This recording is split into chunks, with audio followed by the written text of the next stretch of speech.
Hello, and welcome to the Intel Brief, your daily intelligence briefing on global geopolitics. Today is Monday, 14 October. I'm your host Daniel, the founder of HM Intelligence, and every weekday we bring you not just the news, but the so what from the events and decisions that shape our world. So grab a coffee and get ready to be informed. In today's update, we'll be covering thousands of protesters for affordable housing in Spain have gone to the streets. Seoul says North Korea is moving to blow up 2 cross-border roads. And Estonians prepare to defend themselves against Russia. So firstly, on Sunday, tens of thousands took to the streets of Madrid to demand more affordable housing amid soaring rental prices, exacerbated by the short-term rental market, dominated by platforms such as Airbnb and Booking.com.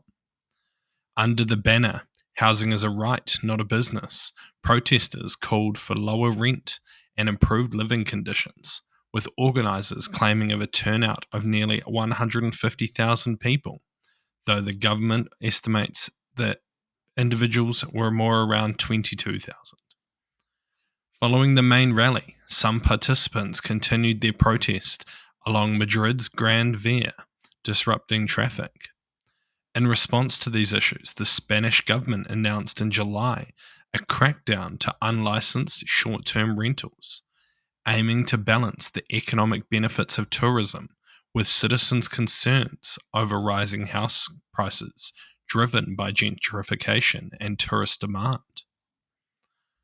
Parallel protests in Barcelona underscored similar frustrations over tourism, with residents attributing rising rental costs to the influx of visitors spurred by events such as America's Cup, which is currently underway. This protest is part of the broader trend across Spain, with cities like the Canary Islands and Malaga also witnessing demonstrations against high rents and the impact of tourism on housing availability. Seasonal hospitality workers in these regions often face severe housing shortages, sometimes resorting to living in caravans or their cars. As Spain grapples with these challenges, it is clear that the country is struggling to find the balance between supporting its tourism economy and addressing the needs for housings for residents. So what?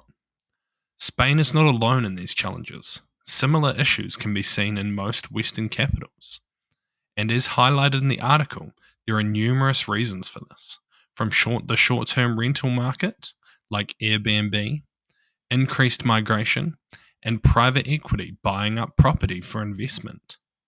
It'll be interesting to see if they can find a solution and come up with a way to counter these issues, or if private industry can step in, as it could be hugely beneficial. In my mind, there are 2 solutions. You need to build more low-cost housing quickly or regulate the market, likely banning platforms such as Airbnb and significantly taxing private rentals in the metropolitan area. But both things are going to be seen as undesirable by the upper and middle class, something a government would have to grapple with. And next, South Korean officials recently reported that North Korea appears to be preparing to demolish its portion of the roads connecting the 2 nations, an action that would further strain relations on the Korean peninsula.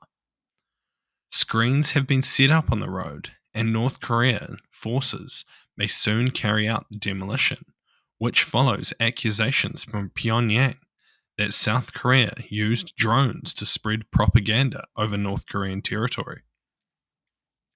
In response, North Korea's defense ministry warned that it is fully prepared to retaliate with force, even stating that Seoul could turn into a pile of ash if it took aggressive action. This escalation has heightened concerns about a potential military conflict, though experts believed a full-scale attack remains unlikely.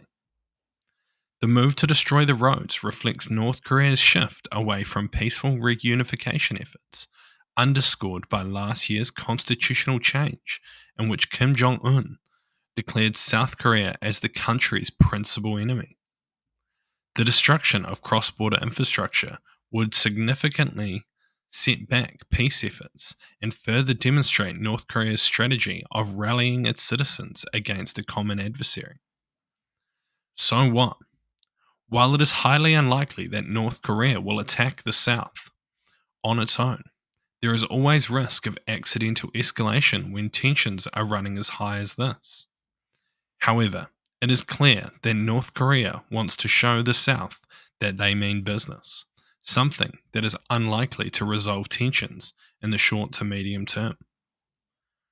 And lastly, in a small Estonian town, a large-scale evacuation exercise recently took place involving around 200 civilians, primarily women, children, and elderly. This exercise, led by the Estonian Rescue Board and the Estonian Defence League, was a response to rising concerns about regional security, particularly fears of potential aggression from Russia. Estonia's strategic proximity to Russia and ongoing uncertainties surrounding the conflict in Ukraine has led the government to prioritize preparedness drills such as this. These exercises allowed civilians to practice essential survival skills from first aid to fire starting, echoing lessons learned from Ukraine. Estonians are increasingly aware of the importance of being ready for crises, as evidenced by the growing membership of the Estonian Defence League and community involvement in defence initiatives. The EDL, a volunteer-based organisation, has seen significant rise in interest since Russia's invasion of Ukraine in 2022. Volunteers, including many who joined after witnessing this conflict, commit their weekends to undergoing training in various civil defence skills. Estonian citizens are highly invested in their nation's defence, with the majority expressing readiness to defend their country. Moreover, Estonians' defence spending is among the highest in NATO per capita, emphasising its commitment to security. Though training sessions and community outreach organisations like the EDL and the Red Cross ensure that civilians are better prepared for emergencies, fostering resilience against both military threats and national disasters. So what? It is unsurprising that following Russia's invasion, groups like this have increased in popularity. It is likely that this training is not only a beneficial tool if war does break out, but it is also an effective deterrent, as an enemy adversary knows that all adults are trained to some level when invading. Thank you for listening to the Intel Brief, your daily intelligence briefing on global geopolitics, brought to you by HM Intelligence. If you want to support the podcast, tell your friends to help them stay informed, and leave us a 5-star review. Or if you want to learn more about intelligence, why not take one of our courses? They're all online, self-paced, and affordable. Thank you for listening. I've been your host, Daniel, and I'll see you next time.